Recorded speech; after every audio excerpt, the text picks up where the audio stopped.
Thank you, Mr. Wang, and I believe Mr. Michel, you may be right that the Fed should only buy U.S. government paper rather than picking winners and losers in the economy. But I would argue that it shouldn't just be short-term paper. There are times when we have to drive down long-term interest rates, which I think are more significant for those making investments in housing and in factories, especially factories. And Mr. Michel, I got to strongly disagree with you on deflation, even gentle deflation, being a good thing. And if we're going to design things so that we may have gentle deflation, then we would have to realize that sometimes we would have ungentle inflation. You don't always get it right. I want to bring to the attention of this task force that a few hours ago, the SEC sent an email to its staff offering $50,000 to every staff member who will resign. Those resignations are required by March 21. They're available to the top 60%. This is no way to run an agency. It means you lose the best people, the ones who can, between now and March 21, line up a job on the outside. It means you have no control over which parts of your agency get smaller and which stay the same size. Your support personnel to line personnel gets radically changed because none of these buyouts were available to the bottom 40%.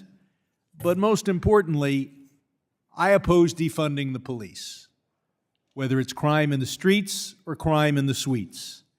And when we offer $50,000 to every cop to quit, we get more crime in the streets. And I'll point out, this is all courtesy of Elon Musk, a man who has been investigated time and again for violating our securities laws, seems to have violated them even more on the issue of Dogecoin, and letting Al Capone set the size of the Chicago Police Department strikes me as a very bad idea.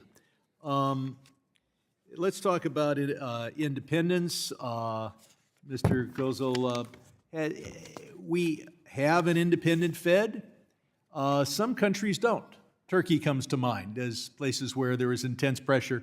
Has that worked out well for other countries to let politicians or even dictators tell their central bank what to do? I would say no. Couldn't agree with you more. Project 2025 has some ideas that are interesting, such as I said, limiting which kinds of bonds the Fed would buy and limiting the lender of last resort function.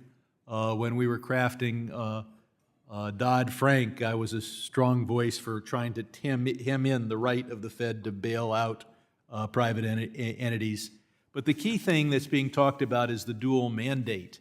Mr. Kozel, if we didn't have a dual mandate, so we told the Fed, don't care about unemployment, would we get more unemployment?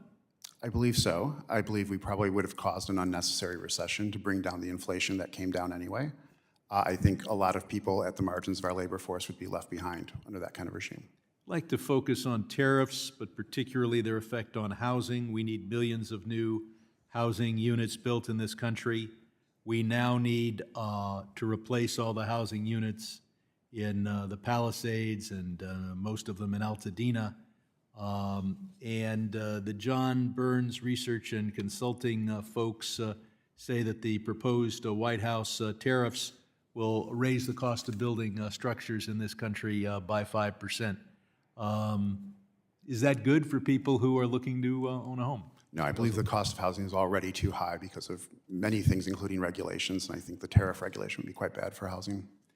And if another thing a little off to the side of the Fed, but part of 2025 is to, quote, privatize Fannie and Freddie. We had them privatized once where the taxpayers took all the risk and the private shareholders were supposed to make the profit.